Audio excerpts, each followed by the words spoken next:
大家好，咁我今日咧就買咗呢個星夢學園嘅呢個嘅入學卡組。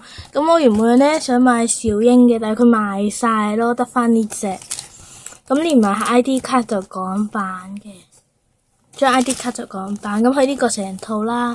咁呢個係好似叫一支奶風嘅，係啦，個有衫。咁呢個，咁佢唔好意思啊，臨記。咁呢個佢就賣99蚊嘅，係啦。咁我而家就會開啦，係嘅。咁可以 skip 一 skip 先，係啦，咁嘅。咁佢呢個應該係佢卡簿嗰種頁，佢送唔係佢嗰種可以反嘅啫。咁我就冇買佢個卡簿。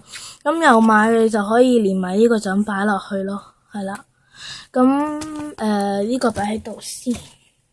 咁呢個佢係咁嘅。咁佢就附贈一張學生證啊 ID 卡啦。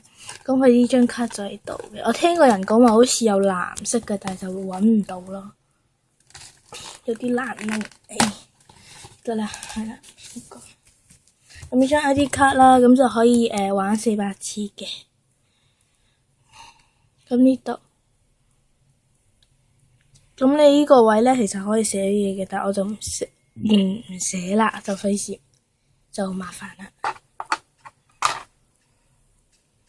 好啦，咁就呢個嘅入學卡組，呢個係小風件衫，咁品牌就係 Pop 嘅，咁300分啦，2粒星，係咪咁嘅？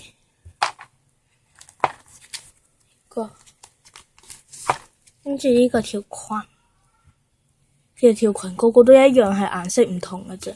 咁 Pop 嘅都係成套都係㗎啦。咁2粒星250分嘅，後面咁。跟住咧就到佢對鞋啦，對鞋就係咁嘅 boot 嚟嘅。咁350分啦，2粒星都係 Pop 嘅，後面係咁。唔好意思啊，因為我啲卡嘅擺位有啲古怪。呢個就係佢張個頭飾嚟嘅，咁就有頂帽啦，有個耳環200分嘅，後面係咁樣嘅，係啦。咁我其實今日咧主要淨係介紹我買咗呢個嘅啫。咁我下段片咧我就會講